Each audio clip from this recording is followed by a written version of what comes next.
एक छोटे से गांव में श्यामलाल का परिवार रहता था। उनके बेटे रमेश की शादी एक पढ़ी लिखी लड़की सुनैना से हुई थी, पर सास को बहू की पढ़ाई लिखाई ज्यादा पसंद नहीं थी। अरे बेटा, पढ़ी लिखी बहू से क्या फायदा? रोटी तो वैसे भी हाथ से बनानी पड़ती है।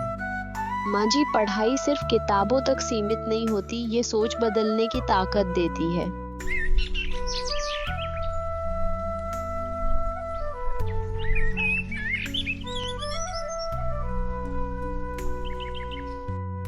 रमेश के बाबूजी, देखा आपने इस लड़की को कैसे कैची की तरह जबान चला रही थी, बहस कर रही थी हमसे। सही कह रही हो भाग्यवान, इस लड़की के पर निकल आए हैं। गांव में कई दिक्कतें थीं, पानी की कमी, बच्चों की पढ़ाई बंद। मम्मी मेरा बैग कहाँ है? मुझे स्कूल जाना है, स्कूल का समय हो गया है। बेटा, तुमको तो पता है ना हमारे घर की स्थिति। तुम्हारे पिताजी दिन रात मेहनत करते हैं तो जैसे तैसे घर चलता है। बेटा, हमारे पास इतने भी पैसे नहीं है कि हम तुम्हारा दाखिला अगली कक्षा में कराए। बेटा, तुमको खेती बाड़ी के काम में अपने पिताजी का हाथ बंटवाना चाहिए। महिलाएं बाहर काम नहीं कर पाती। सुनैना ने देखा कि औरतें हर बात में शर्माती हैं और बच्चों को स्कूल भेजने से कतराती हैं। दीदी, बबलू कहाँ है? जी नमस्ते। जी, वो तो अपने पिताजी के साथ है, खेती के कामों में उनका हाथ बटा रहा है। जी माफ करिएगा, लेकिन बबलू अभी बहुत छोटा है, अभी तो उसकी पढ़ने लिखने की उम्र है। आपकी बात तो बिल्कुल ठीक है, लेकिन हम करें तो क्या करें? हमारे पास इतने पैसे नहीं है कि हम उसकी दाखिला अगले कक्षा में कराएं। अगर हमें बदलाव चाहिए तो हमें खुद शुरुआत करनी। वह धीरे धीरे सबके घर जाकर उनसे बातें करने लगी। दीदी, गांव की इस समस्या को देखते हुए मैंने इस गांव के सारे लोगों को मुफ्त शिक्षा देने का फैसला लिया है। आप अब अपने बच्चों को जरूर भेजिएगा। सुनैना ने अपने आंगन में शाम की पढ़ाई की कक्षा शुरू की। बच्चे, औरतें, यहाँ तक कि कुछ बूढ़े लोग भी आने लगे। दीदी, हमें भी ABCD और 1 2 3 सिखाओ। जरूर, लेकिन साथ में ये भी सीखो, किसी का मजाक नहीं उड़ाना चाहिए, सबका सम्मान करना चाहिए। धीरे धीरे गांव के लोग उसकी इज्जत करने लगे।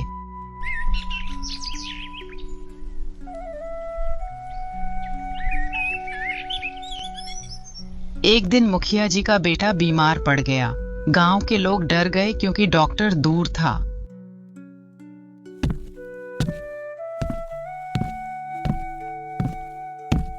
हे भगवान, इसको तो बहुत तेज बुखार है, अब मैं क्या करूं? ये जी सुनते हो?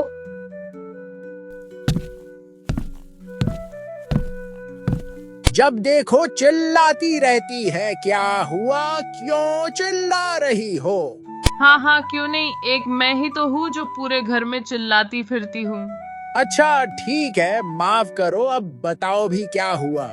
क्यों बुला रही थी? ये देखिए, गोपाल का तबीयत बहुत खराब है, हमको तो चिंता हो रही है। यहाँ तो डॉक्टर भी बहुत दूर है, अब क्या करें? रुको, मैं कुछ देखता हूँ, किसी का मैं मदद लेता हूँ। मुखिया जी सुनैना के पास जाते हैं और उसे मदद मांगते हैं। सुनैना ने अपनी पढ़ाई का उपयोग किया और दवा देकर बच्चे को बचा लिया। धन्यवाद बेटी, तुम्हारी समझदारी ने आज मेरे बेटे की जान बचाई है। उस दिन से सबने माना, पढ़ी लिखी बहू ही असली संपत्ति है। अब गांव में हर घर में एक दिया जलता था, शिक्षा का दिया। औरतें काम करने लगीं, बच्चे स्कूल जाने लगे। श्यामलाल को भी अपनी गलती का एहसास हुआ। माफ कर दे बेटी, तुम सही थी, लेकिन मैंने हर वक्त तुम्हें गलत समझा है। तूने मेरी आंखें खोल दी। तूने हमें सिखाया कि पढ़ाई सिर्फ नौकरी के लिए नहीं होती, जीवन सुधारने के लिए होती है।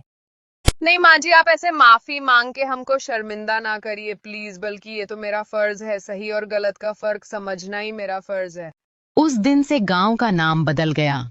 लोग उसे ज्ञानपुर कहने लगे, क्योंकि वहां हर घर में शिक्षा की रोशनी थी और उस रोशनी की शुरुआत पढ़ी लिखी बहू सुनैना ने की थी। एक दिन गांव में भोलाराम नाम का व्यापारी गांव में आता है।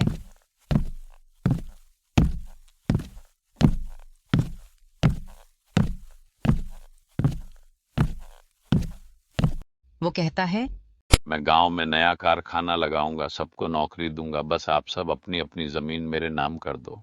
हमें कोई आपत्ति नहीं है, हमारे गांव के लोगों को रोजगार मिलेगा। इससे अच्छा बात क्या हो सकता है?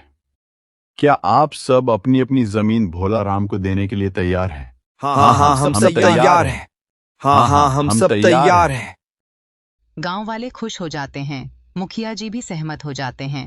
इतना कहकर वो वापस चला जाता है।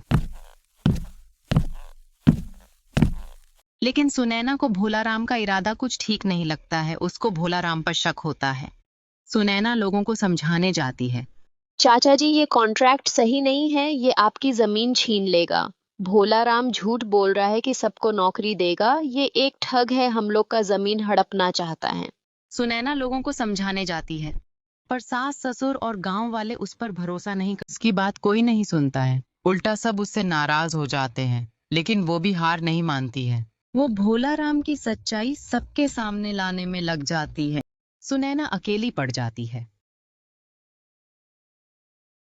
भोलाराम सही इंसान नहीं है, वो कुछ तो गलत कर रहा है, लेकिन गांव वाले मेरी बातों का यकीन नहीं कर रहे हैं। करे तो क्या करे, कुछ तो करना पड़ेगा। पूरे कुछ भी हो जाए, भोलाराम की सच्चाई तो मैं सबके सामने लाके रहूंगी। रात को सुनैना चुपके से भोलाराम के टेंट में जाती है। वह देखती है कि भोलाराम और उसके आदमी नकली दस्तावेज बना रहे हैं। हा, देखा कैसे बेवकूफ बनाया गांव वालों को, रोजगार का झांसा देके। बस आज की रात, उसके बाद इस गांव की सारी जमीन मेरी हो जाएगी। हा। इतना कहकर वो वापस चला जाता है। दूर खड़े होके सुनैना ये सारी बातें सुनती है और सबूत ढूंढने में लग जाती है। तो ये है भोलाराम जी का सच्चाई। हाँ, तू कितनी स्मार्ट है सुनैना। चल अब काम पर लग जा सुनैना। वो सब अपने फोन में रिकॉर्ड करती है।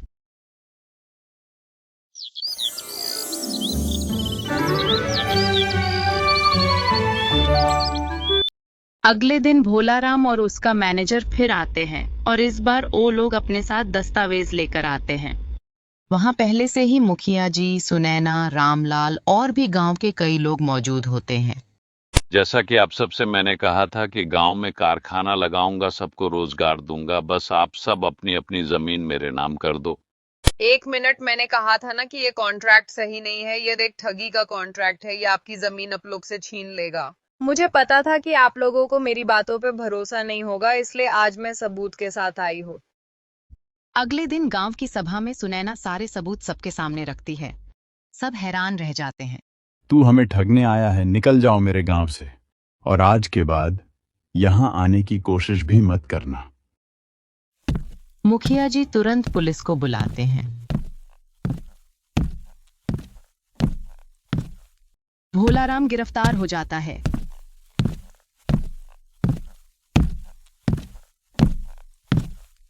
सुनैना के सास को अपनी गलती का एहसास होता है। बेटी, तेरी पढ़ाई ने पूरे गांव को बचा लिया। माफ कर दे बेटी, तुम सही थी, लेकिन मैंने हर वक्त तुम्हें गलत समझा है। तूने मेरी आंखें खोल दी। तूने हमें सिखाया कि पढ़ाई सिर्फ नौकरी के लिए नहीं होती, जीवन सुधारने के लिए होती है। नहीं माँ जी, आप ऐसे माफी मांग के हमको शर्मिंदा ना करिए प्लीज, बल्कि ये तो मेरा फर्ज है, सही और गलत का फर्क समझना ही मेरा फर्ज है।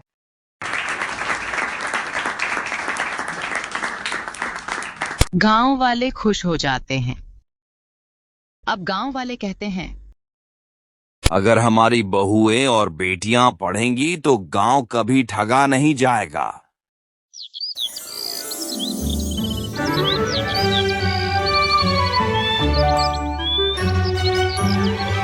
सुनैना अब गांव में नारी शिक्षा केंद्र खोलती है, जहां महिलाएं पढ़ना, सिलाई कढ़ाई और डिजिटल शिक्षा सीखती हैं। गांव में खुशहाली लौट आती है। मुझे गर्व है कि मेरी पत्नी ही नहीं बल्कि पूरा गांव आज पढ़ा लिखा बन गया है।